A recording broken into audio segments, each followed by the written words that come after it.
All right, so yesterday we met Santa. And Santa gave them some wonderful presents,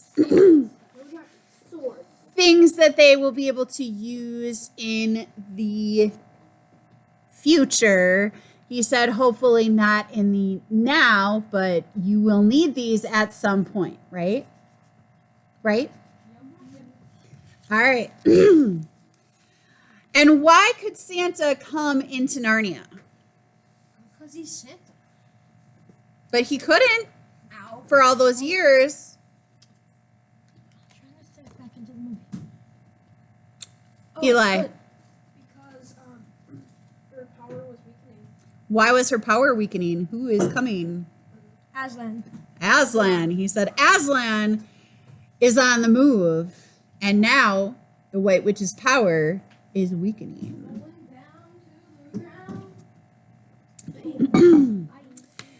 Chapter 11, Aslan is nearer. Edmund, meanwhile, had been having a most disappointing time. When the dwarf had gone to get the sledge ready, he expected that the witch would start being nice to him, as she had been at their last meeting. But she said nothing at all, and when at last Edmund plucked up his courage to say, "Please, your majesty, could I have some Turkish delight? You said," she answered, "Silence, fool!" Then she appeared to change her mind and said, as if to herself, "And yet it will not do to have the brat fainting on the way," and once more clapped her hands. Another dwarf appeared. "Bring the human creature food and drink," she said.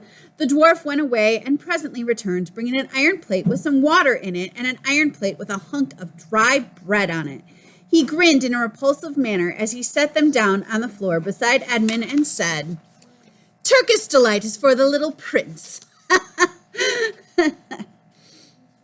"Take it away," said Edmund sulkily. "I don't want dry bread." But the witch suddenly turned on him with such a terrible expression on her face that he apologized and began to nibble at the bread, though it was so stale he could hardly get it down. "You may be glad enough of it before you taste bread again," said the witch. When he was still chewing away, the first dwarf came back and announced that the sledge was ready. The White Witch rose and went out, ordering Edmund to go with her. The snow was again falling as they came into the courtyard, but she took no notice of that and made Edmund sit beside her on the sledge. But before they drove off, she called Mogrim, and he came bounding like an enormous dog to the side of the sledge.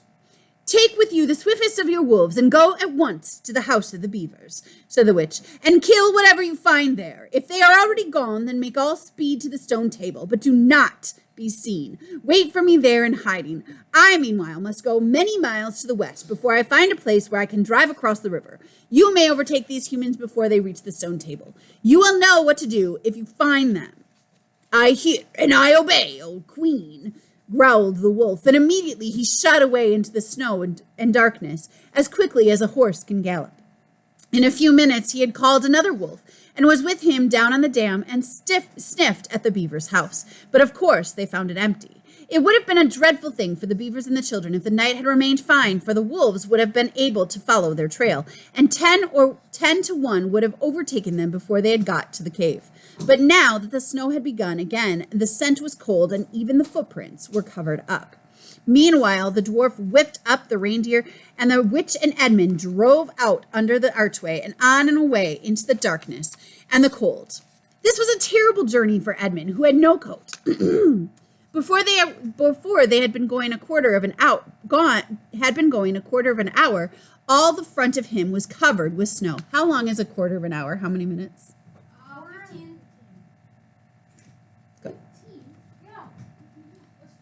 15 minutes is a quarter of an hour. He soon stopped trying to shake it off because, as quickly as he did that, a new lot gathered, and he was so tired. Soon he was wet to the skin, and oh, how miserable he was. It didn't look now as if the witch intended to make him a king at all. All the things he had said to make himself believe that she was good and kind and that her side was really the right side sounded so silly to him now. He would have given anything to meet the others at this moment, even Peter. The only way to comfort himself now was to try to believe that the whole thing was a dream and that he might wake up at any moment. And as they went on, hour after hour, it did come to seem like a dream. This lasted longer than I could describe, even if I wrote pages and pages about it. But I will skip on to the time when the snow had stopped and the morning had come and they were racing along to the daylight. And still they went on and on with no sound but the everlasting swish of snow and the creaking of the reindeer's harness. And then at last the witch said, "What have we here? Stop!" And they did. How Edmund hoped she was going to say something about breakfast, but she had stopped for quite a different reason. A little way off the foot of a tree sat a merry party, a squirrel and his wife with their children and 2 satyrs and a dwarf and an old dog fox, all on stools round a table. Edmund couldn't quite see what they were eating, but it smelled lovely and there seemed to be decorations of holly, and it wasn't at all sure that he didn't see something like a plum pudding. At the moment when the sledge stopped, the fox, who was obviously the oldest person present, had just risen to its feet, holding a glass on its right paw as if it was going to say something. But when the whole party saw the sledge stopping and who was in it, all the happiness went out of their faces. The other squirrel stopped eating with his fork halfway to his mouth, and one of the satyrs stopped with its fork actually in its mouth, and the baby squirrels squeaked with terror. "What is the meaning of this?" asked the witch queen. Nobody answered. "Speak, vermin," she said again, "or do you want my dwarf to find you a tongue with his whip? What is the meaning of all this gluttony, this waste, this self-indulgence? Where did you get all of these things?"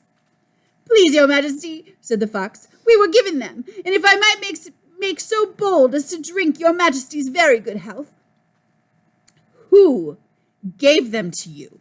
said the witch. "Father Christmas," stammered the fox. "What?" roared the witch, springing from the sledge and taking a few strides nearer to the terrified animals. "He has not been here. He cannot have been here. How dare you? But no, say you have been lying, and you shall even now be forgiven." At that moment, one of the young squirrels lost its head completely. He has, it squeaked, beating its little spoon on the table. Edmund saw the witch bite her lips so that a drop of blood appeared on her white cheek. Then she raised her wand. "Oh, don't! Oh, please don't! Please don't!" shouted Edmund. But even while he was shouting, she had waved her wand, and instantly, where the merry party had been, there were now only statues of creatures. One with its stone fork fixed forever halfway to its stone mouth, seated round a stone table on which there were stone plates and a stone plum pudding. "As for you," said the witch, giving Edmund a stunned blow on the face as she remounted the sledge, "let that teach you to ask a favor for spies and traitors. Drive on!" And Edmund, for the first time in the story, felt sorry for someone besides himself. It seemed so pitiful to think of those little stone figures sitting there all the silent days and all the dark nights, year after year, till the moss grew on them, and at last even their faces crumbled away. Now they were steadily racing on again, and soon Edmund noticed that the snow which splashed against them as they rushed through it was much wetter than it had been all last night. At the same time, he noticed that he was feeling much less cold. It was also becoming foggy. In fact, every minute it grew foggier and warmer, and the sledge was not running nearly as well as it had been running up till now. At first, he thought this was because the reindeer were tired, but soon he saw that it couldn't be the real reason.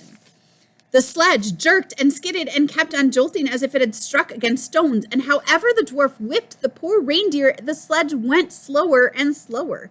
There also seemed to be a curious noise all around them, but the noise of their driving and jolting and the dwarfs shouting at the reindeer prevented Edmund from hearing what it was, until suddenly the sledge stuck so fast that it wouldn't go on at all. When that happened, there was a moment's silence, and in that silence, Edmund could at last listen to the other noise properly, a strange, sweet, rustling, chattering noise, and yet not so strange, for he'd heard it before, if only he could remember where. Then, all at once, he did remember. It was the noise of running water. All round them, though out of sight, there were streams chattering, murmuring, bubbling, splashing, and even in the distance, roaring.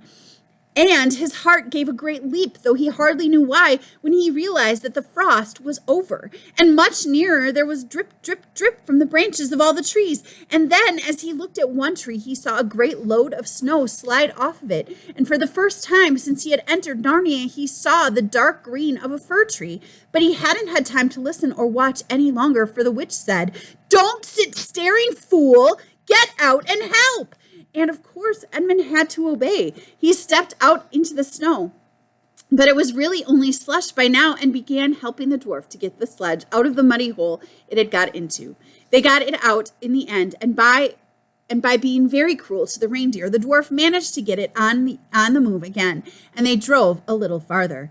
And now the snow was really melting in earnest, and patches of green grass were beginning to appear in every direction. Unless you have looked at the world of snow as long as Edmund had been looking at it, you will hardly be able to imagine what a relief those green patches were after the endless white. Then the sledge stopped again. "It's no good, your majesty," said the dwarf. "We can't sledge in this thaw." "Then we must walk," said the witch. "We shall never overtake them walking," growled the dwarf. "Not with the stuff they've got." "Are you my counselor or my slave?" said the witch. "Do as you're told. Tie the hands of the human creature behind it, and keep hold of the end of the rope, and take your whip and cut the harness off the reindeer. They'll find their own way home." The dwarf obeyed, and in a few minutes Edmund found himself being forced to walk as fast as he could with his hands tied behind him. He kept on slipping in the slush and mud and wet grass, and every time he slipped, the dwarf gave him a curse and sometimes a flick with the whip. The witch walked behind the dwarf and kept on saying, "Faster, faster!" All right. So what is happening in Narnia right now? The snow's melting. Eli. The queen is like taking Edmund kind of hostage. Right. So what does that tell you about the queen? The queen is not a good person, right? So Edmund was tricked by this magic Turkish delight that she gave him. Is there something in our lives that can trick us into thinking something is good when it's not? Gavin? The devil. So the devil can trick us into thinking that something is good, but usually we find out right away, very quickly, that it's not. But sometimes before we find that out, what happens? We end up doing something bad, right? And good. So the white witch in our story can be compared to the devil, who can be compared to Jesus in our story. Aslan, because Aslan has come. But Santa could do what he could because of Aslan. So Aslan is the one who is allowing Santa. So Santa's in the Father Christmas, as he's called in England, is more of kind of the bringer of the news, kind of like a prophet, almost, right? Like the prophets that said, like Peter. Good. Father Christmas.